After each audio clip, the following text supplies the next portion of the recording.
Hello and welcome to a brand new episode of the podcast entitled Couch Potatoes Unite!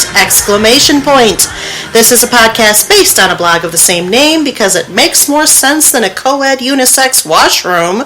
I am the blogger in question and the moderator of this podcast. My name is Kylie and I love TV.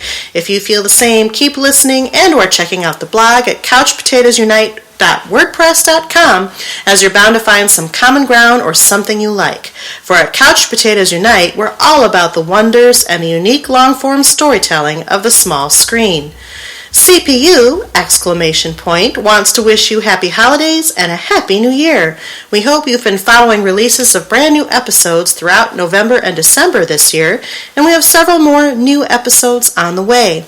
As always, though, because the panelists and I have to live lives behind the podcast, including making New Year resolutions like the rest of the world, the episodes are being published once per week in mini seasons, kind of like The Walking Dead. So subscribe to the blog or the podcast via iTunes to stay on top of brand new episodes.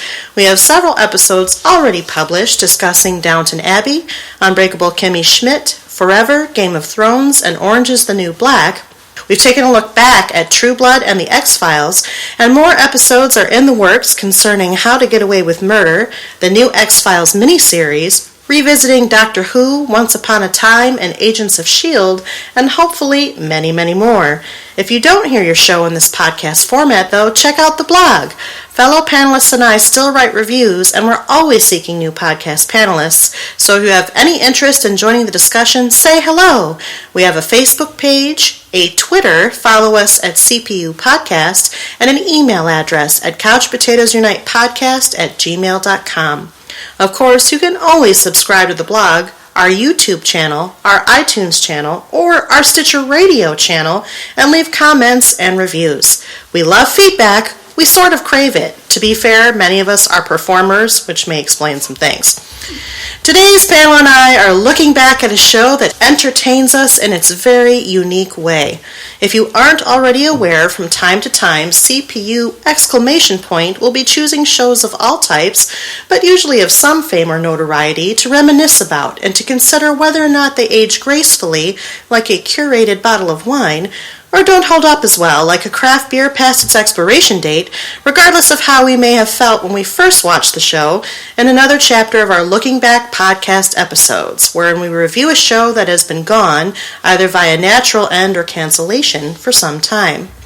Today's carefully selected selection is Ally McBeal, a legal comedy drama series that originally aired on the Fox network from 1997 to 2002. Created by David E. Kelley, the series stars Callista Flockhart in the title role as a young lawyer working in the fictional Boston law firm Cage and Fish, with other young lawyers whose lives and loves are eccentric and humorous.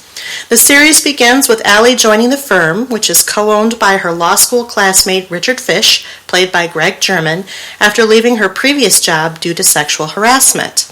On her first day, Ally is horrified to discover that she will be working alongside her ex-boyfriend Billy Thomas, played by Gil Bellows, her first and greatest love whom she has never quite gotten over. To make things worse, Billy is now married to fellow lawyer Georgia, played by Courtney Thorne Smith, who also later joins Cage and Fish. The triangle among the three forms the basis for the primary plot of the show's first 3 seasons. Although ostensibly a legal drama, the focus of the series is the romantic and personal lives of the main characters, often using court proceedings as plot devices to contrast or reinforce a character's personal struggle. For example, the bitter divorce litigation of a client might provide a backdrop for Ally's decision to break up with a boyfriend. Legal arguments are also frequently used to explore multiple sides of various contemporary social issues. Cage and Fish, which later becomes Cage, Fish, and McBeal, or Cage, Fish, and Associates toward the end of the series, is depicted as a highly sexualized environment symbolized by its unisex restroom. Lawyers and secretaries in the firm routinely date, flirt with, or have a romantic history with each other, and frequently run into former or potential romantic interests in the courtroom or on the street outside. The series boasts many offbeat and frequently surreal running gags and themes, such as Ally's tendency to immediately fall over whenever she meets somebody she finds particularly attractive, Richard Fish's waddle fetish and humorous mottos such as fishisms and bygones, or John's gymnastic dismounts out of the office's unisex bathroom stalls. The show also utilizes vivid dramatic fantasy sequences for Ally's and other characters' wishful thinking, such as the infamous dancing baby that frequently haunts Ally. The series further features regular visits to a local bar where singer Vonda Shepard regularly performs, though occasionally handing over the microphone to the characters. The series takes place in the same universe as David E. Kelley's legal drama The Practice, which aired on ABC during a similar time frame. The two shows crossed over with one another occasionally. Today, for CPU exclamation points look back at Ally McBeal, we've assembled a girls' night slumber party of sorts, replete with wine and good conversation to reflect upon this quirky series. It should be noted that all of our panelists have viewed the entire series and may discuss sensitive plot points. So, for those of you who haven't watched Ally McBeal, listen at your own risk, as there may be major spoilers. At this time, I'd like to introduce our panel. We have a familiar voice and a brand new voice to the CPU fold. Welcome, welcome. How are you doing? Good. Doing good. Awesome. Great. Well, for those of you who are familiar with the podcast, you know how this works. I'm going to ask our panelists to introduce themselves by first name, please. We don't need to know who you are in real life. Tell us how you came to watch Ally McBeal, what made you start watching, how did you find out about it, what kept you watching, did you watch all 5 seasons, and then how would you rate your interest in the show? This is a Couch Potatoes Unite standard question, although the question changes each time. And what I'd like you to do, because we're looking back, is you need to give me 2 answers. How did you feel at the beginning of the series when you first started watching it, and how did you feel at the end of the series, by the end of all 5 seasons? So, how would you rate your interest in Ally McBeal? Did you watch it because you loved it? Because you love? Because you want to find love, preferably without sniffing someone's butt to do it?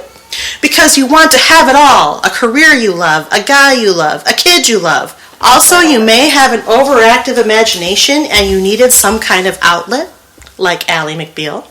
Did you watch it because you love money, you want more money, and for some reason you think watching this show will bring you more money, like Richard Fish?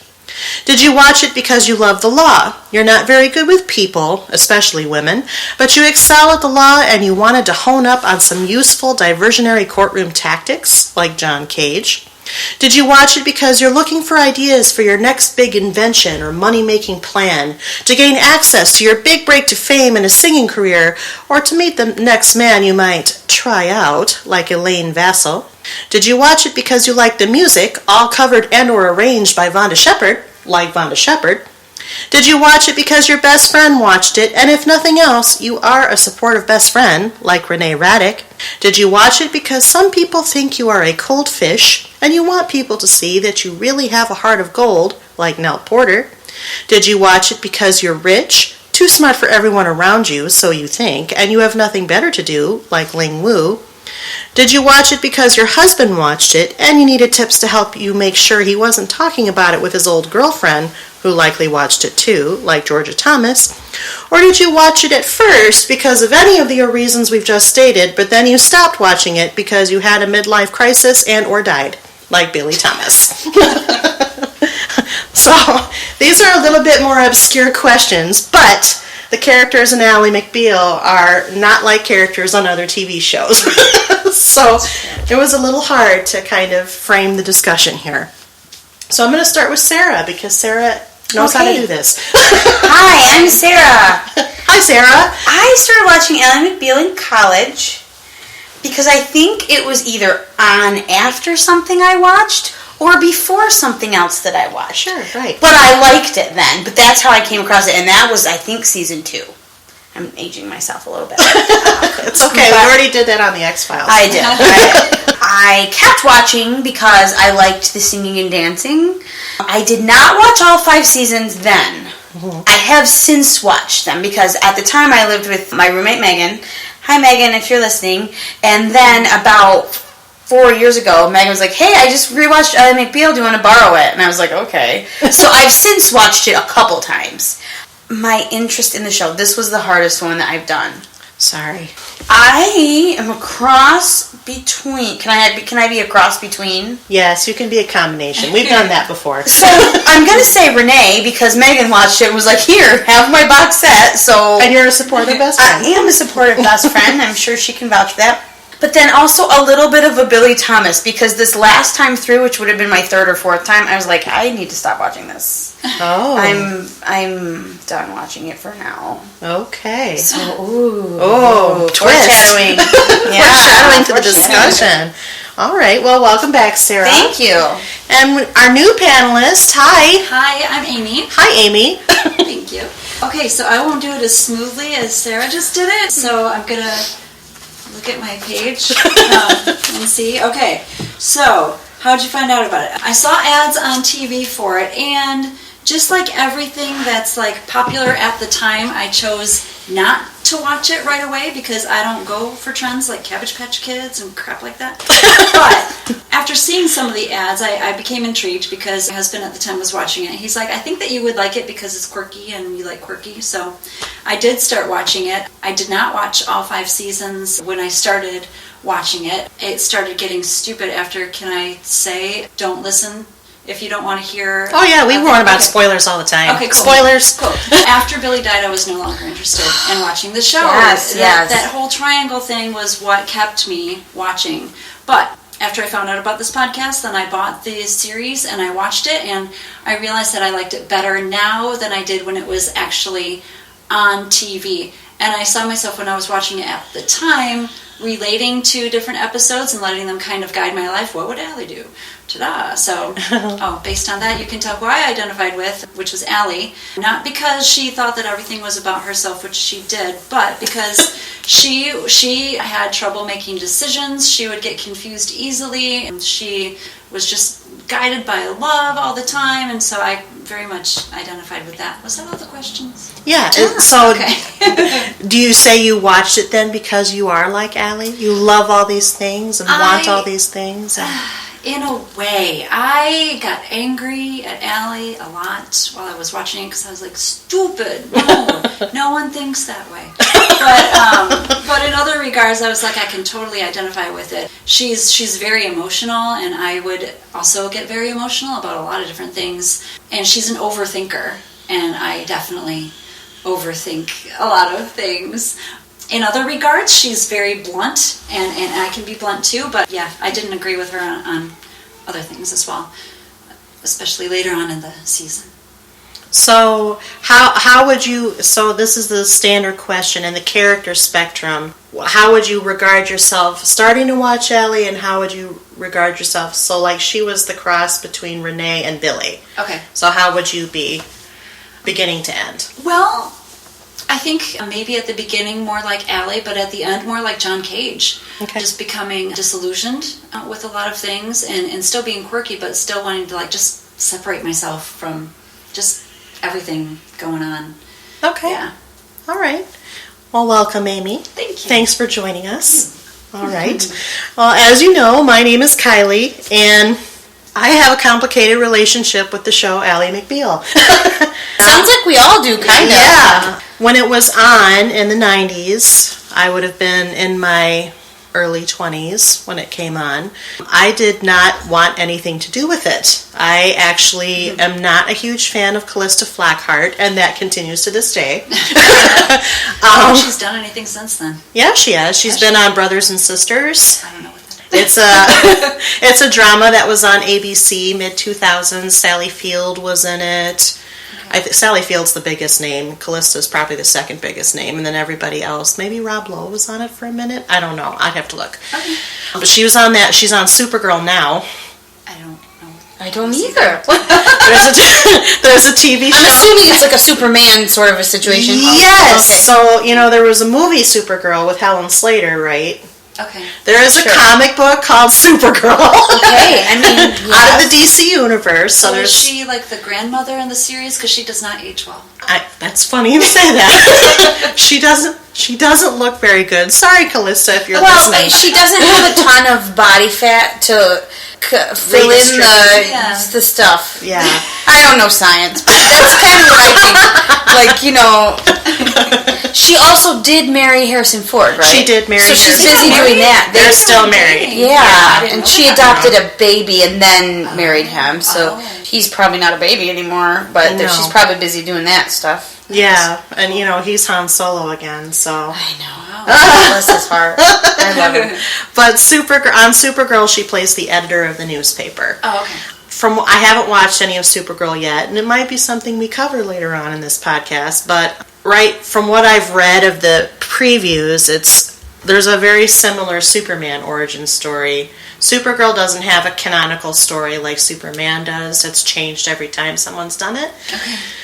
And she gets a job, and Callista Flockhart is her boss. That's about as much as I know, and I think she's a newspaper editor, kind of like Superman works for a newspaper. But Okay, so that's what other Callista's podcast. been doing. Okay. Yeah. So I don't like Callista Flockhart very much. Sorry. She doesn't strike me as an awesome actress most of the time.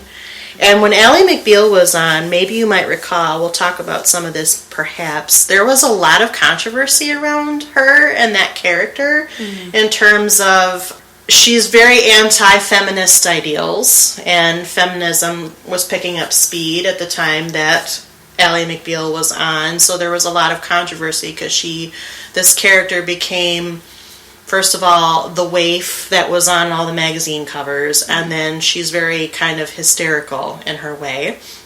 And I don't mean hysterical like, ha ha ha, I mean hysterical like lots of hysteria. Yeah.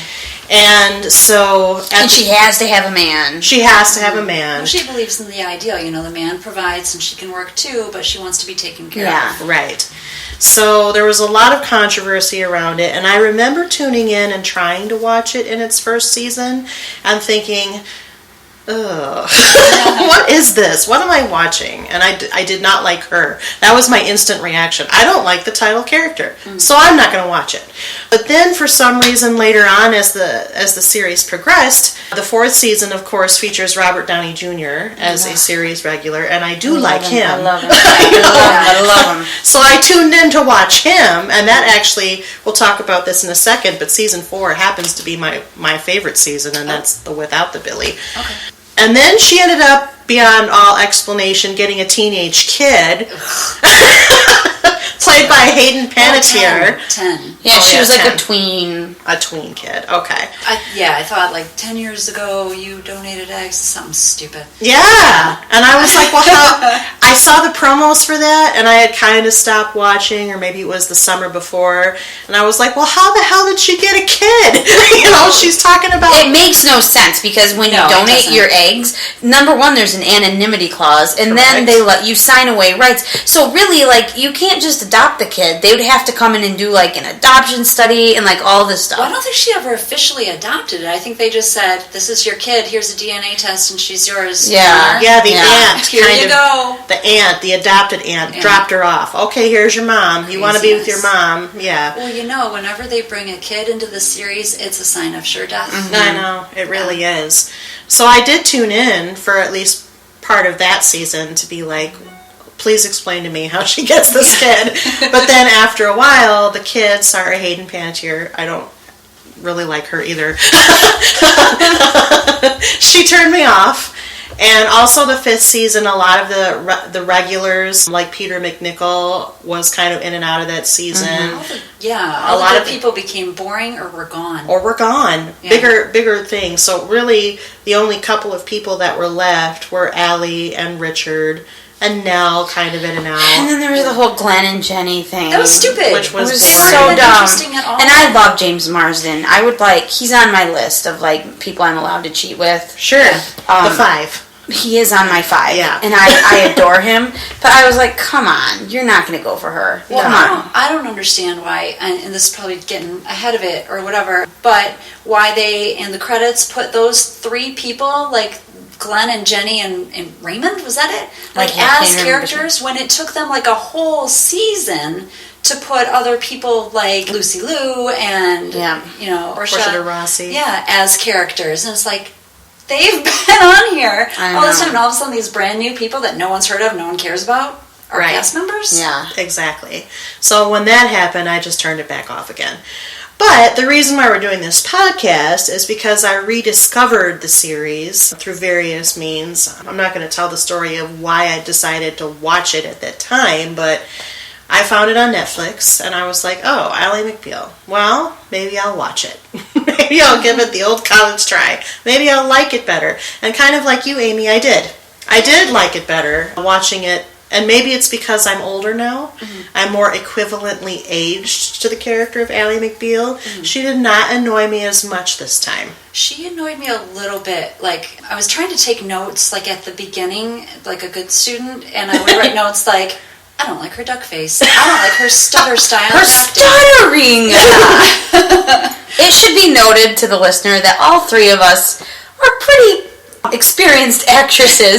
So we have quite a body of work between us. True. Cover all the sorts of roles here. And I'm not pretending I'm like better than all the professionals in the show, but I really just don't think stuttering should be a method by which you are conveying an emotion. This doesn't even make sense to me.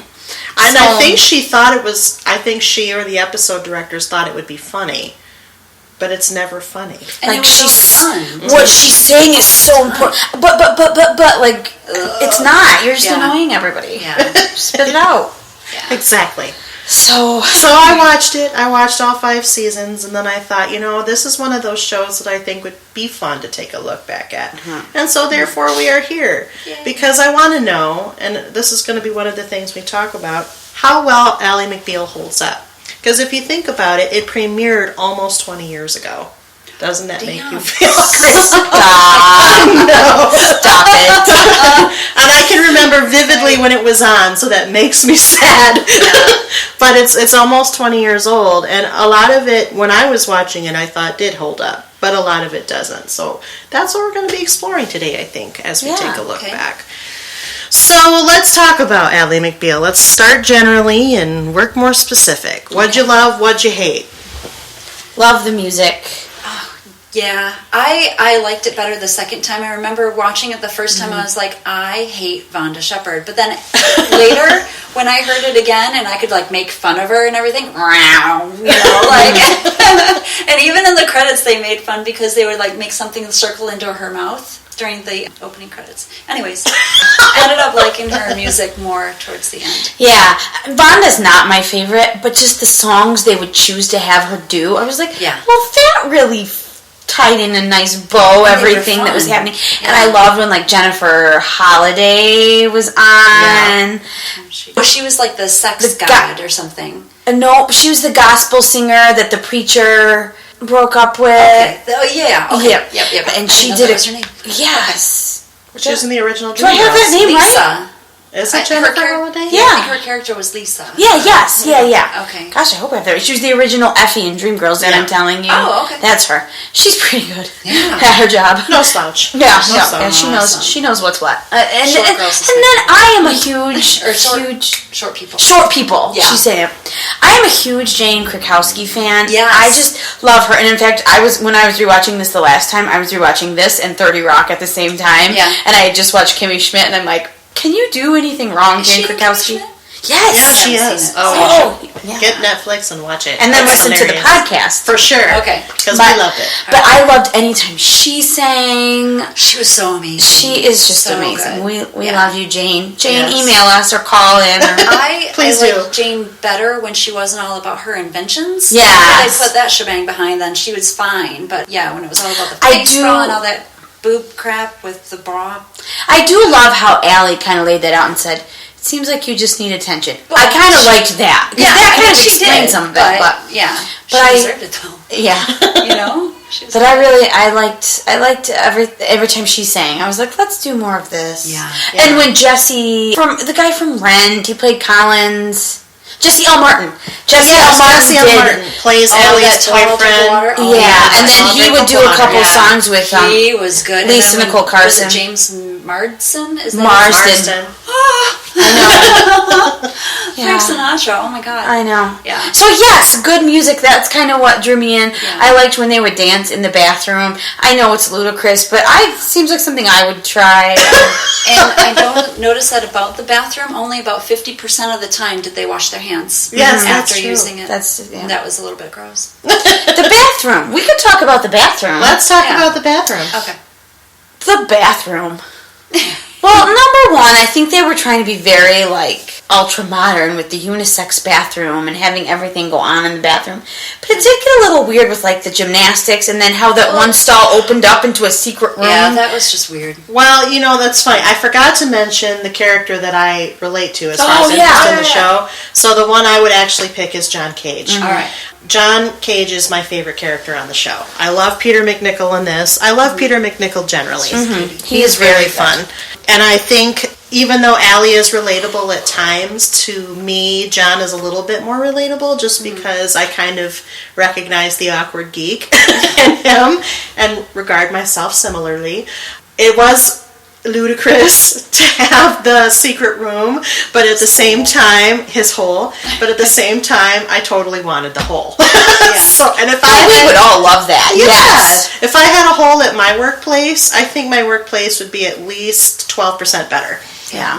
So that was weird in the bathroom. And it was also weird how, somebody's always listening. Just don't have a conversation in the bathroom, guys. Seriously. Someone's always in there. And it doesn't matter if you look under the stall. They can You have had their your feet up. But here's the problem that I had. Because I look at things, I break it down and make it into, realistically what would really happen.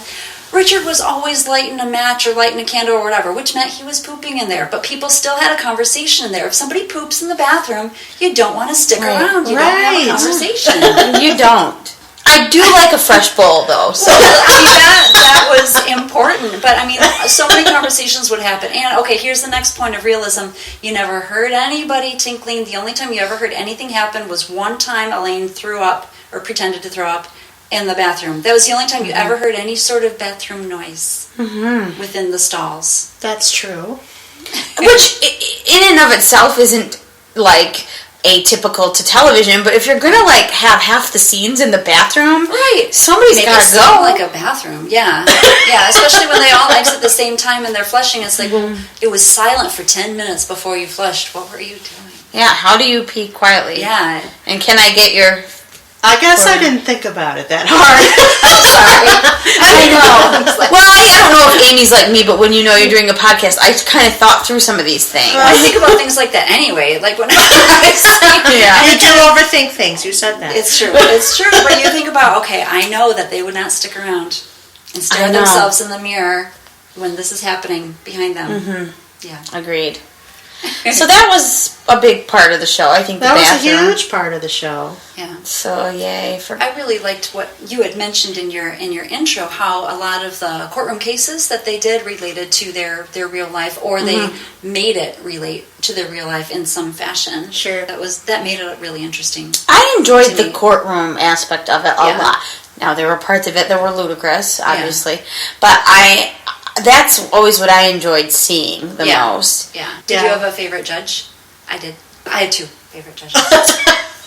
I liked the older African American gentleman. I think his name was Seymour. His character's. Oh, I didn't even know that. I think his character's name was Seymour, and I only remember seeing it on the plate. But he was never in the credits. But he was just so. And oh crap! I was going to say at the beginning that's one of the characters I identified with, but it wasn't one of the main ones. But no. Because he's just he takes the time to listen and really think things through, and he might say that he agrees with someone's point of view, but according to the law, it's not right to judge that way, so he's going to judge whatever other way. He was always fair, and I just And he always told them when they were being ridiculous. Exactly. But I also like Whipper. Whipper, that would be mine, Judge Cohn. Yeah. I loved Whipper. I loved Diane Cannon. Yep. Who had a relationship with Cary Grant. Oh, really? Oh, cool. You know the scene where she's naked and then I'm like, dang! I know! Show it again. I didn't even look like that when I was 17, and she's 50. No, she's older than that. Well, she was maybe 50 Maybe during then. Yeah. She probably would have been close. Well, yeah. She looks good. She was young in the 70s, and this was in the 90s, so I she was always probably wanted her and Whipper her and Richard to get back together at the end instead of stupid Christina Ricci. Yeah, She was cute, but he never. Did you notice he never touched Christina Ricci's waddle? No. He never Well, did. Never did. After Diane Cannon, where are you going to go from there? I know.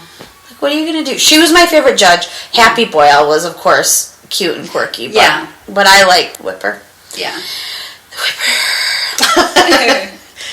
Yeah, I liked the courtroom scenes probably the best. And another reason why I would be John is because one of the reasons I tuned into Ally McBeal is because I do like the law. I do like the legal aspect of it. And just like you, Amy, I liked the fact that they went to that social commentary place. To me, that gave the show a little bit more meaning, and it was a little less superficial and a little less tied up in all of the romantic hodgepodge that was happening. It made it a little less ridiculous, even though John was doing his various diversions. Yeah. There was at least some substance behind it, which I think was one of my prejudgments about the show when it was on. So I thought, oh, this is really just a shallow show. The law doesn't have really anything to do with it. It's just about them, having sex with everyone else, basically. Yeah. And that was me at 20-something. But now it's like, well, no, it's more. There's more. It's still that, but there's more. There were some pretty difficult cases that they tried, and with their closing arguments, and you tried to see, okay, which side who would I vote for? Or maybe not vote. What's the word? Side with. Side with. Okay. Yeah. But Well, sometimes there was a jury, though, and they did have to... Well, yeah. I mean, sometimes their ending judgments, even if you didn't agree completely with what they said, they were really compelling. Yeah.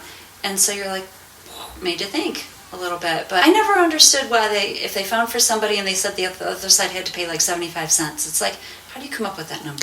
I think it's because that's what they do when they want you to know that they agree that it's wrong, but you don't really have a legal right to it's any too money. ridiculous Correct. to give Like, you I money think for that's... this. I mean, some of the case... This is the one time, like, this kind of ludicrous thing, like when Ally was held in contempt for her outfit. Oh, Yes. Yeah, that was dumb. It was dumb. But then on the other hand, I'm like, so don't wear that. Like, wouldn't I love to dress like, well, not in my current pregnancy condition, but wouldn't I love to wear that? But I'm a high school teacher. That is not appropriate. And you need to know. Yeah, adults know when things are appropriate and when they're not. And I mean, just same thing when you go to high school and you can wear shorts that go to the bottom of your fingertips. You should know that your skirts cannot be shorter than that either, especially if you want to be taken seriously. Right. Which I think was another one of the feminist arguments that broiled up at the time. She made this whole, maybe that was the show's answer to it, I don't know, but it just came off wrong, that whole episode about I can wear what I want to and I'm standing up for rights for women anywhere, well, so I'm going to go to jail because I'm wearing a skirt that's way too short. She looked amazing. I mean, her legs were awesome, but she is a professional woman, right? And like, you can't wear tank tops or spaghetti straps at work, so you shouldn't be able to wear micro mini skirts. Correct. Especially if a judge tells you, if you do this again, this will happen. And then you do it and act surprised that it happened. Right. Like, that's what really gets me. You cannot agree with the judge, and even, maybe the judge said, you can't wear blue in my courtroom. Okay, all the lawyers I know are not going to wear blue the next day. Right. Because they don't want to piss off that judge. Yeah. So that kind of storyline really bothered me a lot. Yeah. But it always seemed to fall on her. It was always when she was the lawyer. Well, no one else wore short skirts, though. No, I know, but there were other similar outbursts of hers that judges, I can't think of any specific examples right now. The skirt one is probably the most obvious, but she had other disagreements with judges. She had disagreements with Whipper a lot, and usually from a place that I didn't relate to as a viewer, then or now. So, what were your favorite seasons in the show? What are your least favorite seasons? Oh, season 5 could go to straight hell. Can I say it? Yes, you can. Season 5 was worthless. We're PG-13 on this podcast. Yeah. I don't think that season 5 should have existed, but my favorite scene was probably the one where they introduced Nell and Ling, because I think Ling is my absolute favorite character. And so where they introduced her, that was my favorite. So either 2 or... I know she was introduced in 2, but I think she developed more in 3. She was introduced in 1, I think. Late 1 or early 2. Ling, I think, was 2. Okay. Did Nell and Ling come in at the same Yes, very they same did. time? They came at the same time because they were friends to start with, and then you found out, oh, by the way, Ling's a lawyer because she's everything. She's a million. Actually, now I think Sarah's right because they were introduced before they were made regulars, and then they were made regulars. It was like, I think in the last, that 1 and 2 are my favorite seasons. Okay. For those reasons. Yeah. I like how they made Ling a lawyer, though, how she kind of reluctantly, it was that kid, Right. the child with cancer, right? That she was like, well, I'll defend him. I'll do it then. Yeah. And they were like, you're not a lawyer. And she's like, well, I actually am a lawyer. So, but Ling is one of my favorites. Her and Elaine are probably my favorite characters. And so 1 and 2 are my favorite seasons. They just really hit a good groove with those. They kind of hit their stride. No changes were happening. And I know that they can't always control changes. Yeah. But I think after that, it started to get...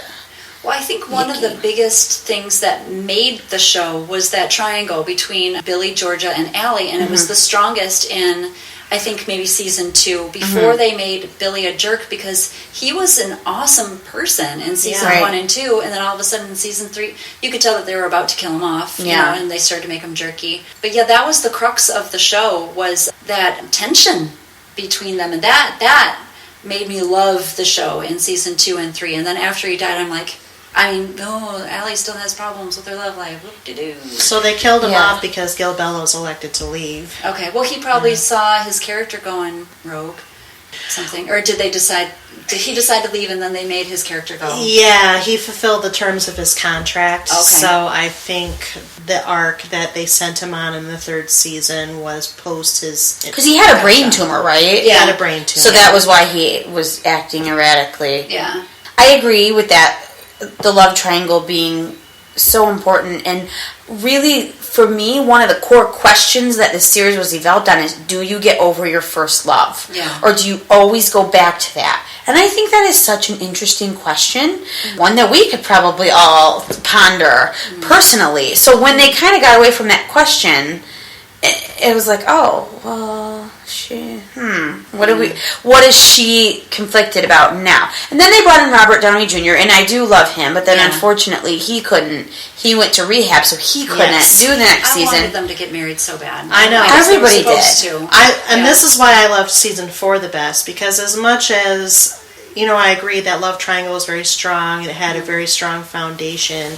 But I also found it a little wearisome to me, especially with Georgia kind of sitting in the background going... All she would do is glare. And give not... her more. She's right. a good actress. Exactly. I like her a lot. Yeah. She might be my 3rd favorite character. I really, really enjoy her. I love the emotion you could see on her face like all the time. Yeah, and she, of course, got her start on Melrose Place. But she is a good actress. She was underutilized, and it felt like some of her reactions just didn't ring true, especially since she's married to this guy that, and I don't even think that anything was really inappropriate. I love the way they depicted the Ally-Billy relationship and how, it was very tender, very gentle. They both still clearly cared about each other. But at the same time, Georgia is his current wife, and there were just sometimes she reacted very strongly, but other times it was just like her throwing up her arms in the background and saying, what am I going to do about it? Yeah. And so when Billy did die, as sad as it was, then they brought in the Robert Downey Jr. character, and I forget what his character name is right now. Larry, yes. His chemistry with Callista Flockhart was so good. They were so smooth together. And how do you do that? Good job, Robert Downey Jr. Right? I know. They just seemed very, very comfortable together. Like even more comfortable than her and Gil Bellows. Yes. And it was so enjoyable to watch, and it was no longer about, what could have been with Billy. It was what could be with Larry. Right, yeah. And I loved that note. I loved that positive note. Yeah, agree. Also, season 4 was also the point, because I also love Jane Krakowski. Elaine would be my second favorite character. Again, I love Jane Krakowski in all the shows that Sarah mentioned. Plus, she got her start on the stage. She's got this amazing singing voice. Starlight Express. We love you, Jane. And so in season 4, that's when she did kind of get past her inventions phase and got more on her I'm going to be a star phase. Yeah. So she was singing more. So everything in season 4 was kind of my cup of tea. And I was totally digging it. Now, I may not have enjoyed it as much without what came before it, but that's why I love season 4 so much. And wasn't actually, it was... How do you feel about the fact that they brought Billy back as a ghost from time to time? Or a figment of her I imagination? thought it was okay at first, but when they did it in season 5, it was very unnecessary, especially for the final episode. Okay. Right after he died, then I felt it is necessary. And when she was first contemplating on what to do with Larry, then I thought it was necessary, as if a way to check back, is this okay with you? Even though he's dead or whatever, I was okay with that. But season 5, there was no reason for him to be there because by then she had obviously moved forward and had healed from his death, and no reason for. And I agree, and I think part of the reason it worked at first is she had hallucinations the whole time. Right. We always saw her little visions and things, so it wasn't that bad. But then toward the end, they could have just had him come back as a memory, like her remembering something. But it seemed like they hadn't done it in a while, and then all of a sudden it was there again. They did it. Like in the very last episode, they did bring him back as a memory, but then they brought back Ghost Billy, and it's like, we don't need it. We could have just, it's fine. So I don't know. I thought they phased it out appropriately, and then all of a sudden it was back. Yeah. And I was like, I don't really need you. Like he said, hey, can I jump in? Just hey. Or they were like, we got to get this person, we got to get all these people in. Right. Yeah. So what were your least favorite parts about the show? Dame Edna. Seriously. No point at all for Claire Odom's. No point at all. I forgot to say one of my favorite parts was when Tracy Ullman was playing the therapist. Oh, yeah. I don't think I've ever seen her in something that I didn't enjoy. She's a Jane Krakowski. If Jane and her did a thing, I would... Yeah. That would be awesome. But least favorite, I didn't need Dame Edna. Her and Ally having a child. That was so dumb. I did not need that to be a thing. Well, it was just so unrealistic, like you mentioned earlier. There was just way too much about it that did not even come. And there's a lot of unrealistic things about this show. I mean, to be fair, I don't think any of the stuff that we see really happens in real life, even though it has a foundation in real life. But that was just too much. That was just crossing a line that's already been extended because it's Ally McBeal. And there could have been better ways to do it, like a cousin's child that didn't have, or something, or like a homeless person's child, and then the homeless person dies, and then there's this child without a home, or something. But that I didn't like that. I also didn't like, I think it was season 4, Mark. I don't know his real name. He was boring. There was no point. Oh, the one that they tried to fill Billy's slot with. Do you know who he? I think is he the guy that I could look him up. He always plays like a creepy person, right? Is he like the guy that on Friends that was creeping out Phoebe? I don't know, but his face. I don't know. His face made me think that he had bad breath. I don't know why, but there was something about his face. I'm looking him up right now which was ironic because he had like a dentist person come into his office and clean his teeth, and the whole teeth obsession with the old judge, Happy, and then this thing, whatever. But no, he was so boring. It's like, why are you keeping him on? He's not interesting. It's funny because you mentioned him, and I really had to think about who that was. Yeah, James LaGrosse. That's who I'm thinking of. He made zero impact in the show. The only episode where it made any sense was when he was dating the transsexual, and it was like, why is he on? Yeah, what I know him from is an episode of Friends where the universe keeps telling he and Phoebe to keep running into each other, and then they date. Oh, that one? Do you like to party? I bet you're wild. James LaGrosse plays a creepy guy, and he does it well, and has been in lots of stuff as I'm scanning him on IMDb. But I didn't need him. I also don't love Glenn and Jenny. I don't love them. Any new characters from season 5 were totally unnecessary. I don't know why they made them regulars. I don't know why they added Raymond. Is that his name? Yeah, Raymond. It is Raymond. Why they added him in? It was the 3 of them that they took in, right? And they should have kept Tay Diggs. Yeah, I could look at him all day long. Well, seriously, he might have had another commitment though. But Tay Diggs, he probably Jackson Duper. I love you, Tay. Yes, and also in Rent. As the original Benny. Right. What did you think? I just looked on IMDb. Remember when John Bon Jovi was on? Yeah. I liked him. I like him. That was in the 5th season. Yeah, it was kind of a stretch for why he was there. He's the plumber / babysitter. Why he stuck around? It was very Murphy Brown. It was very Murphy Brown. No, I'm having a bit. Which is funny. I mean, I think I bought the reason why he was there at first. She bought this clear fixer-upper. Right. That all made sense. But him sticking around didn't make any sense. was like, okay. And then he seemed really bored at some point. Right. Like John Bon Jovi himself seemed really Speaking bored. of being bored, right before Ling left and she did that photo shoot, then she mentioned something, and I don't know if this was her like improvising or if it was written, but she's like, my character's become boring. And it was just funny because I was like, I was just thinking the same thing, and I love Ling. I do too. Just like, and then right after that she was gone, so I'm wondering if she improvised that line. I think they wrote so well for that character. They did. There were quite a few meta jokes in the show. I wouldn't be surprised if they wrote it. Yeah. But I think that's why they then brought in Christina Ricci to kind of fill the bitch void, if you will. She that was Ling cute, left but on. she wasn't the same. She's forgettable to me. Like, I just don't really... And I enjoy Christina Ricci and Yes. other things she's done. Agreed. She's a good actress, and she was very cute, but Yeah. I didn't think that she needed to be there. And they made Nell boring in season 5, and I love Nell. Yeah, they really took her did. teeth away after, well, even before Ling left, they took her teeth away. And she needs... I needed John there more for her to really... I wanted them to get back together. Yeah, I wanted needed her to become partner. Well... That's probably the biggest thing. Should have. Yeah. I mean, she brought in probably the most money and was very successful. And I do love Portia de Rossi. I really, really, really enjoy her. Shout out for Arrested Development. Because this was the precursor for... Portia is one of the best parts of that to me. She got a facelift or something. She looks different.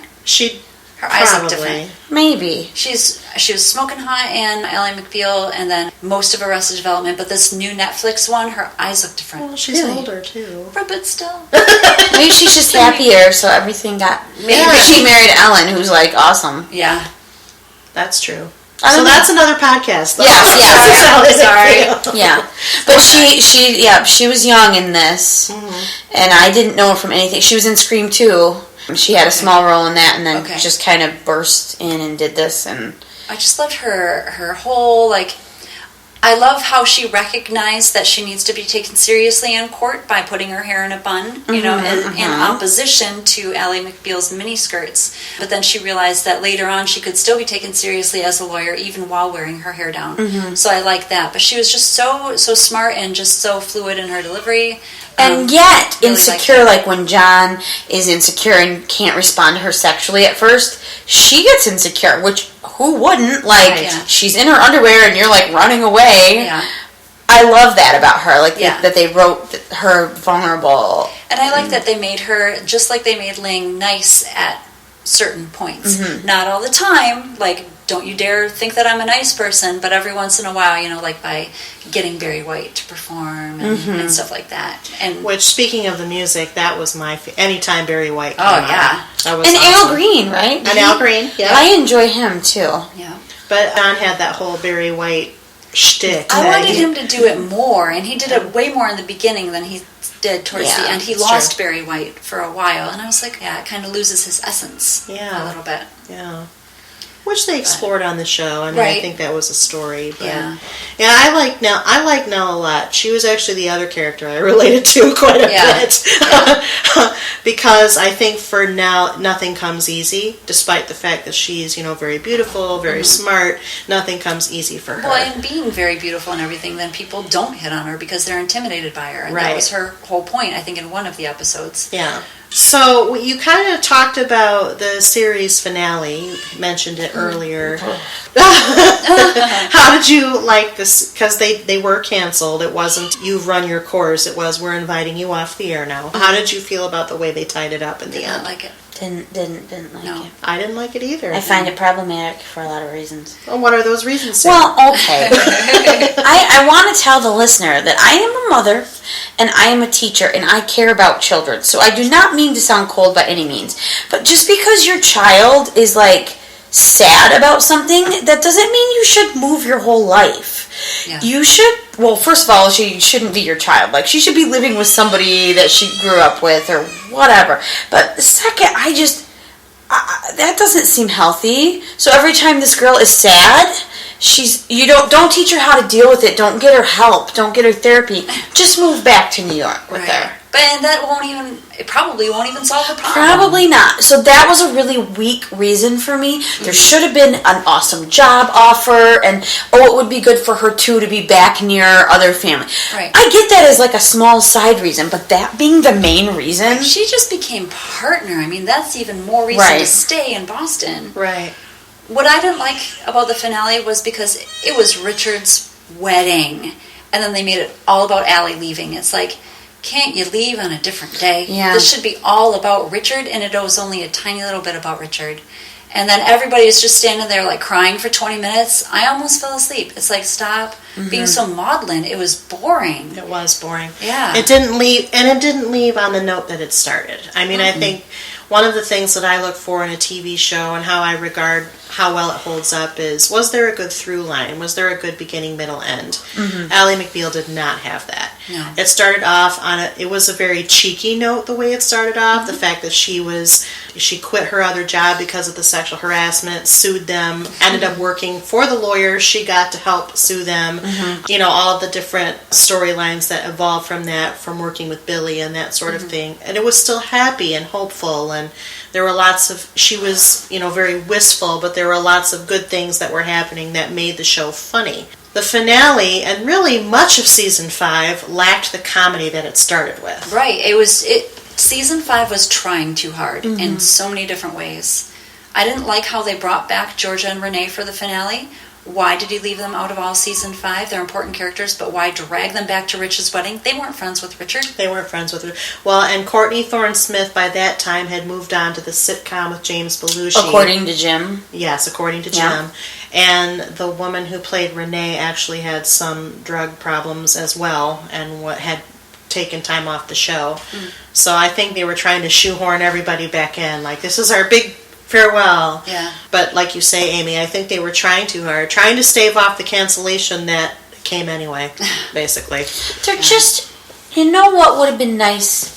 I'm sure they explored this, but why couldn't she move to be with Robert Downey Jr. in Michigan? In Detroit. Yeah. We didn't need to, it would have been nicer to see him. It would have been kind of clumsy writing without, but if he wasn't available, couldn't they have done something where the way they ended it was like, I don't need love in my life. I can be a mom. Well, and that's bogue. I'm sorry. Being a mom is great, but and if that's what you want to be and you don't want a man, great. But she can't just change her whole mind in 2 episodes. Well, that's just it. It was disingenuous to her character. Right. And her character is erratic, don't get me wrong. I mean, that's one of the things Amy mentioned, but that was just too far of a swing. They did have a flashback of Larry in one of the episodes in season 5 where she sees the snowman and then starts talking to him, and then her daughter's like, who are you talking to, or whatever. And then I thought that they were going to bring him back and then they would get married, because she talked about him all throughout season 5, and that would have been a good send-off at the end. It would have been great. They had, other series have ended, like Desperate Housewives. They gave everybody a written-off ending.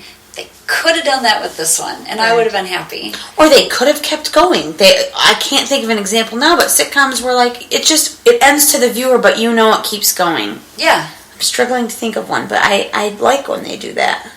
Like Friends. Like Cosby Show. Or Cosby Show. Am I allowed to talk about Cosby Show? How that one ended. Yes, you can talk about The Cosby Show, it ended with them. They finally fixed their doorbell and they just danced, but they weren't moving out. Nobody died. Nothing was happening. There you go. We stopped our journey with them, but we know their journey goes on. Yeah. Friends.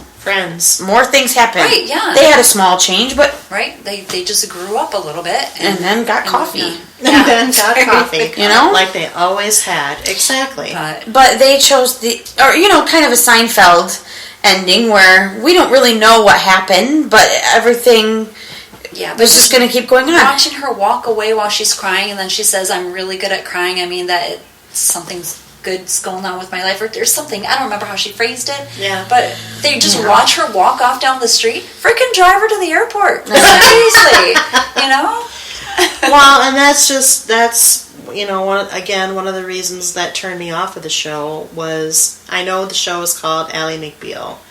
And they actually made jokes about it all throughout the series, about how Ally always makes it about Ally. Right. But by God, Ally always makes it about Ally. Yeah. The writers always made it about Ally. And I think probably that's what lost viewers in the end, because I think viewers tended to gravitate toward those supporting characters a little bit more. They were a little bit more interesting. Yeah. I mean, at the beginning, then she was quirky and fun and interesting. But, Right. but yeah, the other characters kind of like stole the spotlight. And I mean, who knows? Maybe she said something to the writers saying, "They're funnier than me. Make me funnier." Yeah. Or something. I don't know. I don't know either. Allie, to me, was always most enjoyable when she was talking to John. Because Yes. I felt like John made her a little more human, a little less... They balanced each other out. They balanced each other out. And they're both extremely eccentric people, and I loved that relationship. I think that's why I liked Tracy, because she Yeah. would be like, "What are you talking about? Get it together, lady. Like, Yeah. you're in here every day. You're crazy. Don't listen to what I say. Yeah. So, Oh, Tracy. Speaking of talking to therapists, I did not like her talking to, and I love this guy. I don't know his name. I can't remember his name, but you know that I'm not comfortable guy. Oh, yeah! He's from Arrested Development. He is from Arrested Development. I can't remember He's his been name. on a few things. No, He's on He's everything. awesome, but I did not like her talking to him as a counselor. And I also didn't like the fact that Tracy Ullman left this super personal information file in Larry's office. John Michael Higgins is the actor. Yes. Okay. He played Stephen Milter, Okay. the therapist. But Okay. yeah. But yeah, I didn't like her talking to him. I was like, he's a lawyer and a therapist? That doesn't make sense. And why... We're confused. Yeah. Yet And another then season 5 development. there were way too many episodes where almost the whole episode was her talking to him. Go for that guy, Mr. Cheekbones. And it's like, what was his name? Glenn. Go for Glenn. And it's like, there's no spark between them at all. Yeah, that is, I mean, yes, I want to hit on that for a second because James Marsden is a wonderfully handsome guy Yeah. and is in a lot of things. He played Cyclops in the X-Men for the nerdy people. And He's in Hairspray. He he's plays... in Enchanted. Yes. Yeah, and he's on 30 Rock. He plays Chris, Yes! who he ends up with Tina Fey. Yeah, he marries Sorry, Liz people. Lemon. And yeah, there was zero chemistry. Absolutely zero, none. Couldn't be forced between him and Callista Flockhart. But I didn't think there was any between him and Jenny either. So There was I don't more know. between him and Jenny than there was between him Agreed. and Allie. But I was still like, Right. I'm not buying any of this. No. Well, and by season 5 too, then they were making everybody fall in love with Allie, and I'm like, okay, she's cute, but seriously, everyone falling in I love know. with her? Not I wasn't realistic buying it. anymore. Yeah. All at the time, she decided to just be a mom. Isn't that funny? Moms can need we- love too. Can we talk about the dancing baby and how it Please. shouldn't have been Yes. there? Because Let's talk about her hallucination, some of those hallucinations. I was creeped out by the dancing baby. I did not like it. I didn't like it when Elaine's head blew up like a balloon. I thought a lot of the hallucinations were very unnecessary, but the dancing baby especially completely creeped me out. I didn't like it at all. It gave me nightmares. So, I didn't understand. Somebody has said, well, this symbolized the ticking of her biological clock, but I don't think the show ever made that clear. no, it didn't. And- It really didn't. And then Tracy said, well, you just have to dance with the baby and it'll go away. Or kick Which the baby. I get. Or kick the Which baby. And then, That she, was an- well, no, but then it was that lawyer Yeah, kid thing. yeah. Not thing. He was a person, but Oh, I feel yeah. bad. He passed away. Oh. Did I? Yes, he did. Oh. He did because he was on Passions. Okay. Was he actually? He wasn't actually a little kid then. He was an adult because he played an 8-year-old lawyer. I'll look. on He was a Ally little McBeal. person. I know. Yeah, He he was was, just but a I super smart little think- kid that decided to be a lawyer. I'm gonna look, but I do think he was quite young Okay. when he did it. But yeah, I did not like that. What were some of the other hallucinations? I mean, I Getting dumped, they dump her in the trash. Yeah, the arrows those through her okay. heart. and I like the arrows, I guess. But I didn't like the dancing baby. But I do remember her in one of the very beginning seasons where Billy asks her for a cup of coffee, and then she imagines them in a big cup of coffee, like it's a hot tub. Yeah. I thought that was cute. That's probably what made me start watching the show. It's like, if they're gonna do more stuff like that, then Yeah. His name was Josh Ryan Evans. He died when he was 20. So, and that was 2002. So he was probably like 16 or 17 when he did the show. Oh wow. But he was on Passions, which I did not watch, but if any of you Passions fans, that was that soap opera, and he played a doll that like came to life or something. I was That like, would creep me out. Yeah. I know, but he was also in We How the already Grinch. talked about Chinga on the X-Files. I don't like I dolls know. that do that. He was also in How the Grinch Stole Christmas, the Jim Carrey one. He was the younger Grinch. Oh. He was played the little Grinch. I haven't Anyway, seen that one in been a long He time. did pass away, but he played Oren Cooley, and she did kick him. She did kick him. That's right. And then he sued her, right? No, No, I don't think he he didn't. sued her for kicking him. He was opposing counsel. yeah, Right. yep. And then she found that out after She kicked him. he appeared in court. Yeah, And his mom had to step in, and his mom was from the Vacation movies. She was cousin Catherine, Randy Quaid's wife. Oh, And that was his mom. Yeah. Okay. Some of the hallucinations, like I didn't mind when she got dumped, when she'd fall in the trash, because we've all had that. Yeah. Yeah. But some of them I was like, The dancing baby was too much. Yeah. it became this cultural thing, though. It did. Yeah. It did. Everybody knew it. There were shirts that said Ooga Chaka on them. I like the song. I don't like the baby. Yeah. Yeah. I liked how, and this was unrealistic, but I liked it when one character was hearing a song in their head, like when John would hear Barry White, Yeah. then all of them would hear Barry White Yeah. and they would dance to him. That was pretty I cool. liked it It's too. like, how are they hearing this? It's awesome, but The cast worked the best when they worked together. Like Yeah. when there were more of them in the scene than just some people here, some people there. And the different combinations who would be in court together. Yeah. I liked to see Yeah. that pan out. And Yeah. just, what I never understood was why Ally never got scanned for a brain tumor, because after Billy was discovered with a brain tumor, after he was having all these hallucinations and everything, I mean, she has hallucinations all the time. Why wasn't it ever questioned that I don't did know. she have a brain tumor or not? I mean, that's how they could have ended it. They could have found brain tumor with her. Oh, that would be an interesting parallelism. The whole I mean, series yeah. was a brain tumor. What? That's getting a little matrixy. Okay. Yeah. It's a little, what was that famous series that did that? Was it General Hospital? No.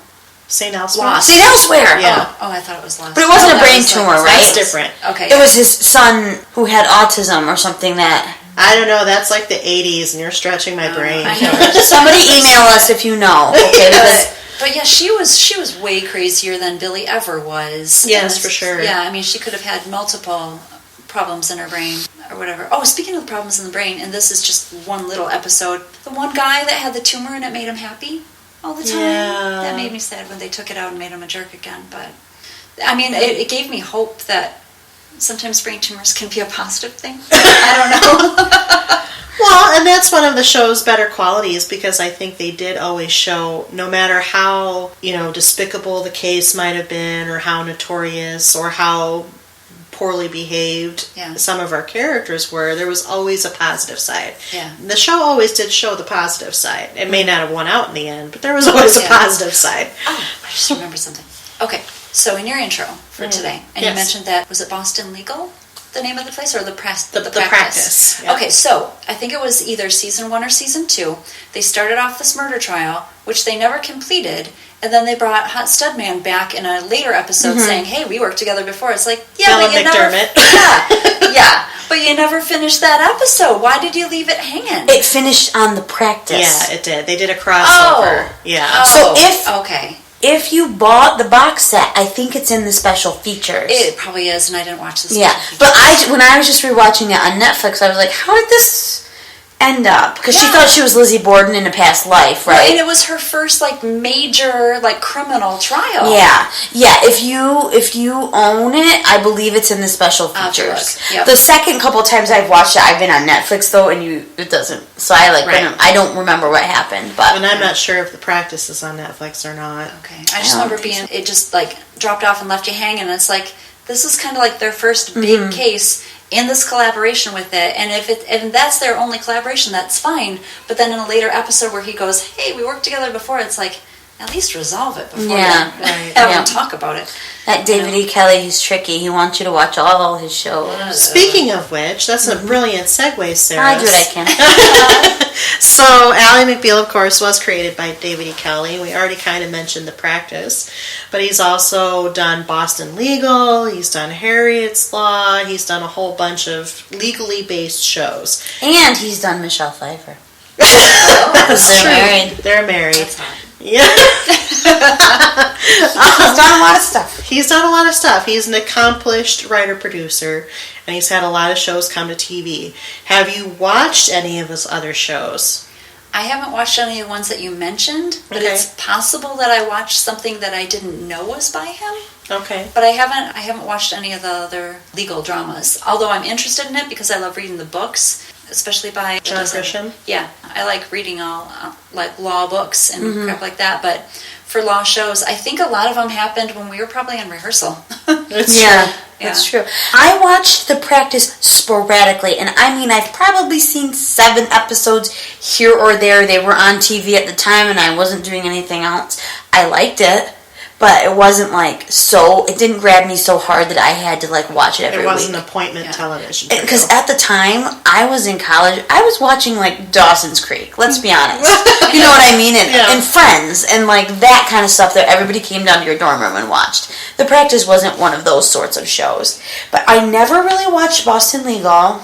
Despite my love for William Shatner, I never watched Boston Legal. And what's the other? Harry's Law? Harriet's Law. So that had Kathy Bates. It's Harry's Law. Is it Harry's Law? I think it's Harry's Law. You're probably right. My mother watched it. Okay. Because didn't they have a shoe store that they operated out of? Yes, they did. My mom watched it, and she thought it was quite funny or good. But I didn't catch that one yet.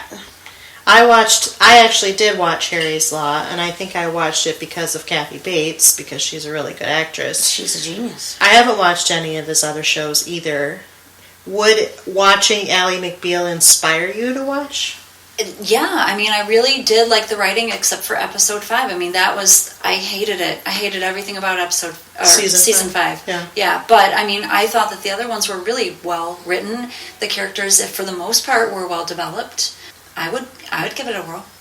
I'd probably watch The Practice, and I heard Boston Legal was really good, but I just... Yeah, James Spader's won awards for his role on that, but now he's on the blacklist.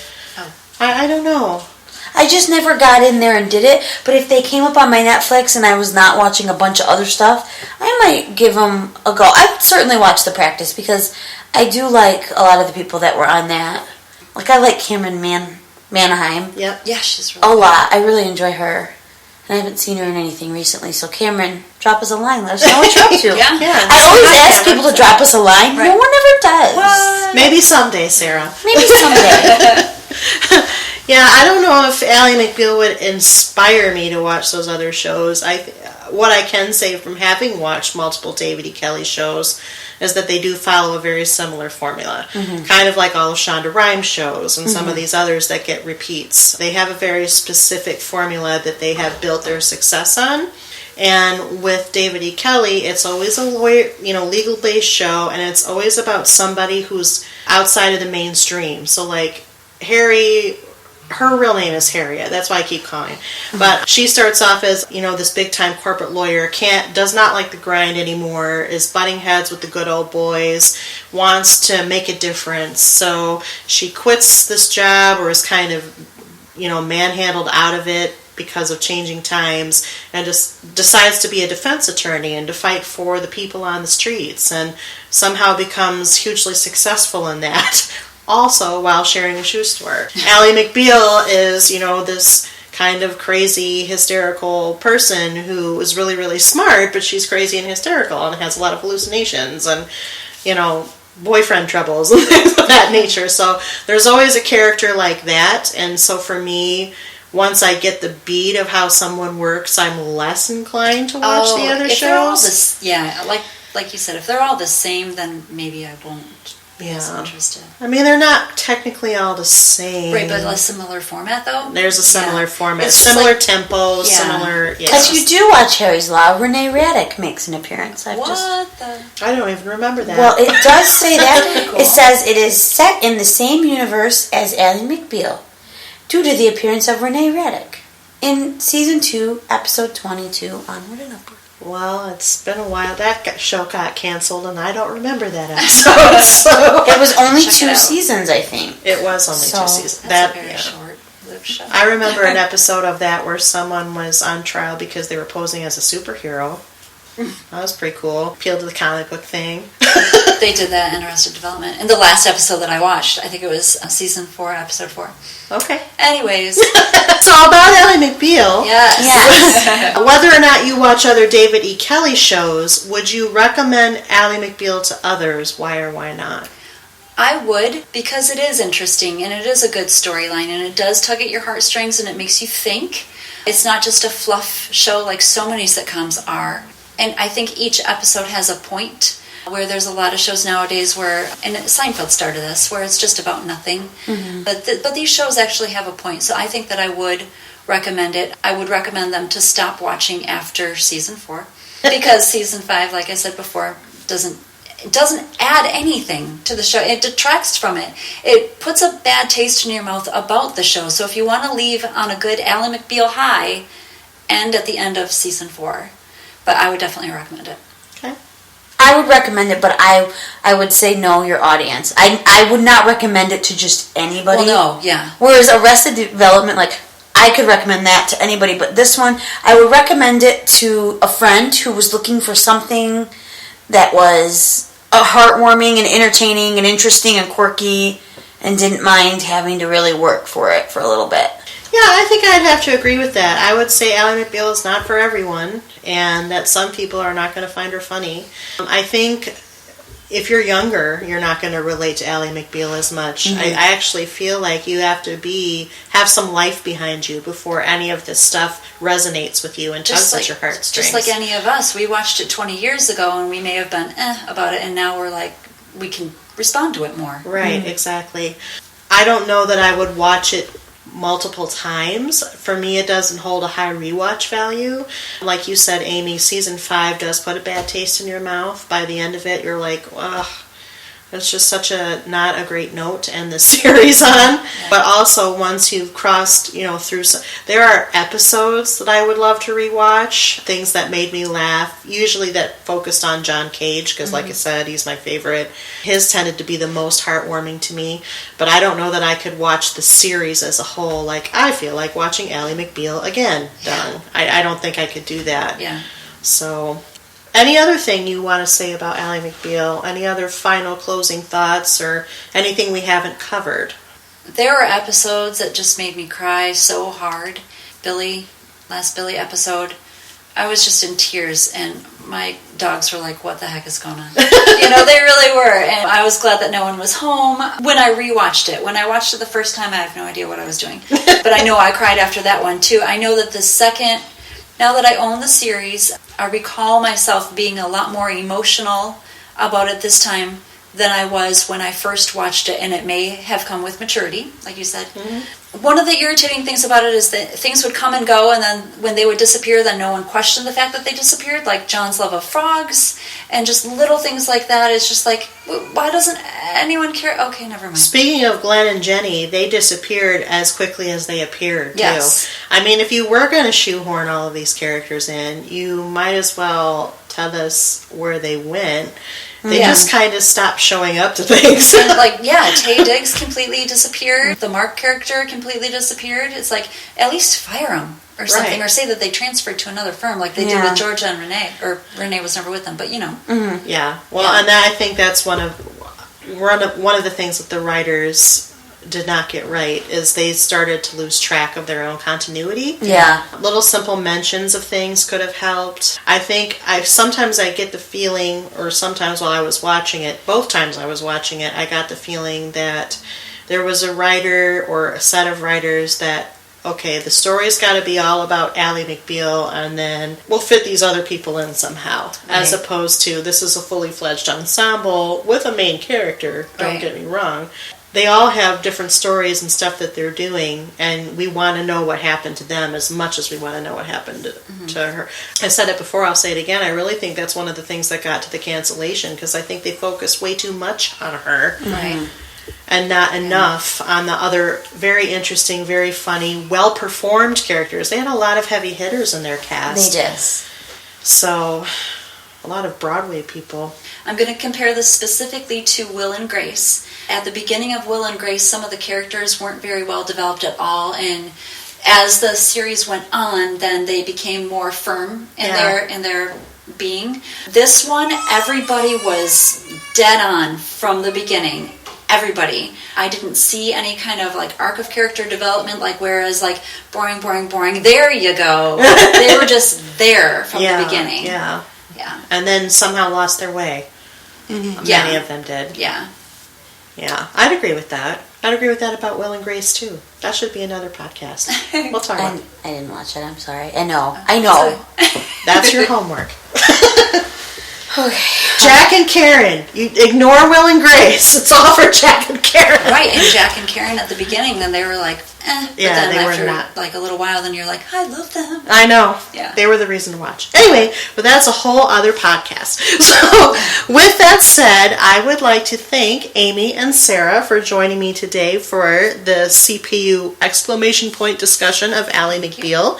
We hope you've enjoyed listening and enjoying the look back at this show, which has aged somewhat. Do we think it aged well or aged poorly? That's the last question I want to ask.